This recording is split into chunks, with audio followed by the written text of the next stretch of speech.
इन्होंने कई तरह से मुझे प्रताड़ित किया। इन्होंने मेरी दवाइयां रोक दी। आप इन्होंने किसको कह रहे हो? आप chief justice of India D Y Chandrachud के ऊपर सवाल उठा रहे हैं। इतने दिन तक शुगर इतनी हाई रहे तो किडनी और लिवर खराब हो जाता है। लेकिन दिल्ली की भी जनता का लीवर आपने खराब किया, वो भी तो सोचिए। देश को तानाशाही से बचाने के लिए जेल जा रहा हूं। आप एक तरफ कह रहे हैं तानाशाही भी है, दूसरी तरफ आप पूरी तानाशाही के मजे भी ले रहे हैं। दिल्ली के मुख्यमंत्री और देश के दूसरे सत्यवादी राजा हरिश्चंद्र, आज उन्होंने वीडियो कॉन्फ्रेंसिंग की और उस वीडियो कॉन्फ्रेंसिंग में उन्होंने कुछ ऐसी बातें कही हैं जिसको सुन करके दिल्ली की जनता के आंखों से पानी आ जाएगा, आंसू आ जाएगा। क्षमा चाहता हूं, क्योंकि पानी तो दिल्ली में है नहीं। पूरे मुद्दे पर बात करेंगे, उन्होंने क्या क्या बातें कही हैं, सब चीज पर उनसे हिसाब लिया जाएगा। इस पूरी वीडियो को देखना बहुत जरूरी है आप लोगों को। उससे पहले आप मेरा परिचय जान लीजिए। नमस्ते, मेरा नाम नीतीश ठाकुर है और आप जनहित टाइम्स देखना शुरू कर चुके हैं। जब अरविंद केजरीवाल जी वीडियो कॉन्फ्रेंसिंग करते हैं, उसमें सबसे पहले वो पॉइंट क्या करते हैं? सुप्रीम कोर्ट ने मुझे चुनाव प्रचार करने के लिए 21 दिन की मोहलत दी थी। परसों मुझे फिर से सरेंडर करना है। मुझे नहीं पता ये लोग कब तक मुझे जेल में रखेंगे, पर मेरे हौसले बुलंद है। देश की तानाशाही से बचाने के लिए मैं जेल जाऊंगा। तो आप समझिए कि ये देश को तानाशाही से बचाने के लिए जेल जाएंगे।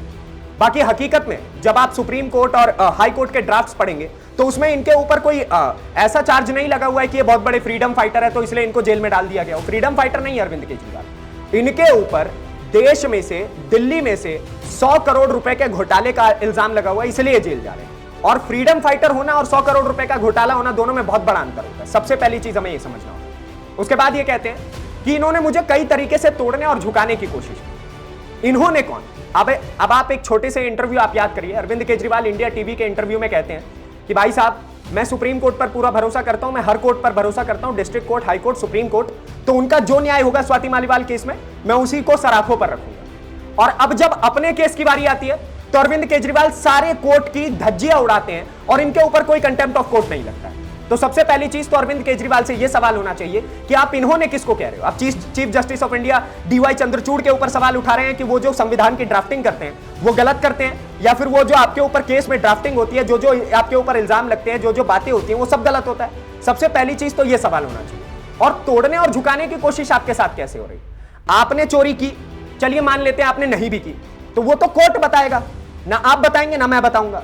तो आपको तोड़ने और झुकाने की कोशिश कोई नहीं कर रहा है। आप एक अपराधी हैं, आप जेल के भीतर है, आपको अपराधी की तरह बिहेव करना होगा। स्वतंत्रता सेनानी होना और अपराधी होने में बहुत बड़ा अंतर होता है। इसके आगे ये देखिए क्या कहते हैं। जब मैं जेल में था तो इन्होंने मेरी दवाइयां रोक दी, जो कि मेरे लिए बहुत ज्यादा जरूरी है। मैं 20 साल से सीरियस डायबिटीज यानी शुगर का मरीज हूं। बीते 10 साल से मुझे रोज इंसुलिन के इंजेक्शन लेने पड़ते हैं। और आप सोचिए कि इन्होंने जेल में मेरे कई दिनों तक इंजेक्शन भी बंद कर दिए। अब आप एक बात बताइए, ये इन्होंने से इनका अर्थ पता है क्या है? भारतीय जनता पार्टी के ऊपर, नरेंद्र मोदी के ऊपर, योगी आदित्यनाथ के ऊपर। अब एक बहुत बड़ा सवाल यह बनता है कि जब सुप्रीम कोर्ट और हाई कोर्ट में केस चल रहा है, आप तिहाड़ जेल के अंदर हैं, तो या तो वो जेल प्रशासन देखेगा कि आपको कौन सी दवाई दी जानी चाहिए, कौन सी नहीं दी जानी चाहिए, या तो कोर्ट देखेगा कि कौन सी दवाई दी जाएगी, कौन सा इंजेक्शन आपको लगना चाहिए, कौन सा नहीं लगना चाहिए। आप और मैं ये डिसाइड करने वाले कोई नहीं होते, ना नरेंद्र मोदी ये डिसाइड करने वाले कोई होते हैं। तो ये बार बार ये इन्होंने पता नहीं क्यों कहते हैं। क्या तिहाड़ जेल के अंदर जो गार्ड बैठा होता है उसका नाम नरेंद्र मोदी है, या फिर वो व्यक्ति जो इनके केस में ड्राफ्टिंग कर रहा है, या फिर जो जज इनके केस की सुनवाई कर रहे हैं उसका नाम नरेंद्र मोदी है, जो ये बार बार इन्हें कहते रहते हैं? आगे देखिए इनके एक एक पॉइंट्स नोट करिएगा। इतने दिन तक शुगर हाई रहे तो किडनी और लीवर खराब हो जाता है। सबसे पहले अरविंद केजरीवाल जी, बात बड़ी अच्छी कही आपने कि अगर इतने दिन तक किसी व्यक्ति को शुगर रहे तो उसका किडनी और लीवर खराब हो जाता है। लेकिन दिल्ली की भी जनता का लीवर आपने खराब किया, वो भी तो सोचिए। अपने लीवर की कितनी समस्या आपको कि मेरा लीवर बचा रहा है, मैं हर मुमकिन कोशिश करूंगा, हर दवाई लूंगा, जो दवाइयां जरूरी है मैं सब कुछ लूंगा, तो मेरा लीवर बचा रहना चाहिए। लेकिन एक पे एक फ्री दे करके इन्होंने दिल्ली की जनता का कितना लीवर खराब किया है, ये आप भी जानते हैं, मैं भी जानता हूं। दिल्ली की माताएं बहनें कितनी परेशान थी कि हर गली में ठेके खोल दिए, एक बोतल पे दूसरी बोतल मुफ्त कर दी, और उसी के चक्कर में इनके साथी मनीष सिसोदिया जेल के अंदर है। तो उसके बारे में नहीं बोलेंगे कि दिल्ली की जनता का लीवर खराब किया, लेकिन मेरा लीवर मत खराब करिए। आगे सुनिए इनका। सरेंडर करने के लिए मैं 3 बजे अपने घर से निकलूंगा। अब ये इनका कहना है कि 2 तारीख को जब इनको दोबारा से सरेंडर करना है, तिहाड़ जेल इनको वापस जाना है, तो इनका कहना है कि मैं 3 बजे अपने घर से निकलूंगा। न्योता किसको दे रहे हैं? आप क्या आम आदमी पार्टी के कार्यकर्ताओं को बुला करके एक भीड़ तंत्र रचना चाहते हैं? अगर आपको सरेंडर ही करना है, आप अपने घर से निकलिए, गाड़ी में बैठिए और वापस चले जाइए अपना जेल, जहां आपको जाना है, आपका जाना जरूरी है। तो आपको ये नोटिस करवाना क्यों जरूरी है कि मैं एग्जैक्ट 3 बजे अपने घर से निकलूंगा, जहां मेरी वो 45 करोड़ रुपए के रेनोवेशन वाली कोठी है, मैं उसी से बाहर निकलूंगा और मेरे कार्यकर्ता भीड़ इकट्ठा करके रहना, मेरे लिए नारे लगाना, बोलना कि भगत सिंह जेल जा रहे हैं। अरे आप भगत सिंह नहीं, आप अरविंद केजरीवाल ही रहेंगे, जिसने दिल्ली की जनता को शराब पिला पिला कर मारा है, उनकी किडनी और लीवर खराब किए। दूसरी चीज, दिल्ली की जनता को पानी तो पिला नहीं पा रहे और शराब आपने पता नहीं कितना पिला दिया।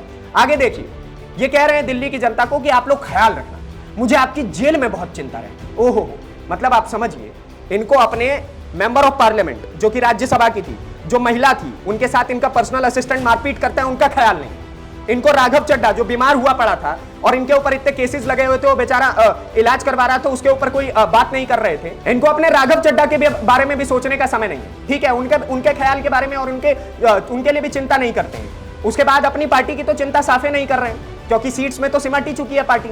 उसके बाद देखिए ये दिल्ली की जनता का कितना ख्याल रखें। ओहो, इनका कहना है कि मैं जब जेल के भीतर रहता हूं तो मैं बस आप ही के बारे में सोचता रहता हूं। आप उनके बारे में नहीं सोचते हैं, आप ये सोचते हैं कि मुझे खाने में आम चाहिए, मुझे खाने में पूड़ियां चाहिए, ताकि मेरा शुगर लेवल बढ़े और उसके बाद मैं फिर से किसी बहाने बेल के बहाने निकलूं। आप उसमें दिमाग लगाते हैं, दिल्ली की जनता का आप ख्याल नहीं रखते। ये तो हकीकत है कहीं ना कहीं। उसके बाद ये कह रहे हैं कि मैं अंदर रहूं, बाहर रहूं, लेकिन आपका काम नहीं रुकने दूंगा।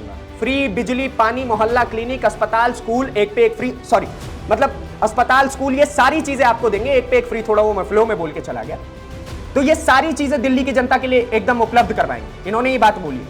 और आगे देखिए, ये कह रहे हैं कि आप मेरे माता पिता के लिए दुआ करेंगे तो वो स्वस्थ रहेंगे। मतलब आप समझ रहे हैं कि इनके माता पिता के लिए दुआ करेंगे तो वो स्वस्थ रहेंगे, केजरीवाल जी के लिए दुआ करेंगे तो जेल से बाहर आ जाएंगे, आम आदमी पार्टी के लिए दुआ करेंगे तो वो सीटें जीत जाएगी, दिल्ली में मुख्यमंत्री बने रहेंगे ये। उसके बाद इंडिया अलायंस के लिए दुआ करेंगे तो वो फिर देश में सत्ता में आ जाएगी। मतलब इनके लिए दुआएं इतनी करते रहे दिल्ली की जनता। और ये दिल्ली की जनता के लिए कार्य क्या करते हैं? अगर ये एमसीडी में आते हैं तो एमसीडी आज के समय में बाहर है, एकदम बेकार हुई पड़ी है। दूसरी चीज आप नोटिस करेंगे, इन्होंने कहा था कि कूड़े के पहाड़ हटा दूंगा। डे बाय डे कूड़े के पहाड़ जो है वो बढ़ते चले जा रहे हैं। आप गाजियाबाद का ले लीजिए, आप कहीं का भी कूड़े का पहाड़ ले लीजिए, भलसवा का ले लीजिए, हर जगह के कूड़े का पहाड़ ऊपर चढ़ता चला जा रहा है और ये कम नहीं हो रहा है। दूसरी चीज, बीते इतने समय से दिल्ली के मुख्यमंत्री हैं, लगभग 10-12 साल से, और उसके बाद दिल्ली में ऐसी पॉलिसीज लाना जिससे कि दिल्ली की जनता का लीवर खराब हो जाए, वो कैसी पॉलिसी होती है? एजुकेशन की ये बात करते हैं तो कहते हैं कि मैंने इतनी स्कूलें बना दी, लेकिन जब हकीकत में ग्राउंड पे जाया जाता है तो उतनी स्कूलें क्या, उसका 10% स्कूल भी नहीं बना हुआ है। अस्पताल की बात होती है तो इनको दिल्ली हाईकोर्ट जाकर के एकदम माफी मांगनी पड़ती है, क्योंकि दिल्ली हाईकोर्ट बोलती है कि आपने हॉस्पिटलिटी के सेक्टर में कुछ काम ही नहीं किया। ये दिल्ली हाईकोर्ट का ऑफिशियल बयान है। उसके बाद देखिए, ये कह रहे हैं कि देश की तानाशाही के लिए जेल में मेरे प्राण भी चले जाए तो मुझे गम नहीं। अरविंद केजरीवाल जी, सबसे पहले ये दुनिया कोई कार्टून की दुनिया नहीं है कि आपने बोला हमने मान लिया। आप कह रहे हैं कि भाई साहब मेरे प्राण भी चले जाए तो मुझे कोई गम नहीं है। 1947 में जिन लोगों के प्राण गए, वीर सावरकर के प्राण गए, उनके ऊपर आपकी पार्टी का मुख नहीं खुलता है और आप कह रहे हैं मेरे प्राण चले जाए तो। और कौन सी तानाशाही? आप वीडियो कॉन्फ्रेंसिंग के जरिए अपनी हर एक बात रख रहे हैं, कह रहे हैं ये तानाशाह है, तानाशाह है, तानाशाह। अगर तानाशाह होता तो अब तक आप पता नहीं कहां होते। आप जेल में होने की बात कर रहे हैं ना, आप जेल में भी नहीं बचे होते। ये लिटरली तानाशाही का मीनिंग होता है। आप जाके देखिए चाइना में, आप जाके देखिए रशिया में, पूरा का पूरा विपक्ष वहां पे खत्म है। आप एक तरफ कह रहे हैं तानाशाही भी है, दूसरी तरफ आप पूरी तानाशाही के मजे भी ले रहे हैं। तो ये क्या दोगला, क्या डबल स्टैंडर्ड क्या है अरविंद केजरीवाल का? और इनके आप पूरा जब ये नोटिस करेंगे, जब पूरी वीडियो कॉन्फ्रेंसिंग आप नोटिस करेंगे, इतने झूठ, इतना ज्यादा इमोशनल कार्ड खेलने की कोशिश, अपने हेल्थ के कार्ड खेलने की कोशिश कोई नहीं करता होगा। आप ये सोचिए, आप जेल में गए हैं, आप एक अपराधी बनकर जेल में गए हैं, स्वतंत्रता सेनानी बनकर के नहीं। ये चीज अरविंद केजरीवाल को याद रखनी चाहिए। बाकी आपका क्या कहना है उस पूरे सो कॉल्ड वीडियो कॉन्फ्रेंसिंग को लेकर के, हमें कमेंट बॉक्स में जरूर बताइए। अगली वीडियो में आपसे फिर से मुलाकात होगी, तब तक के लिए दीजिए इजाजत। धन्यवाद, नमस्कार, जय हिंद।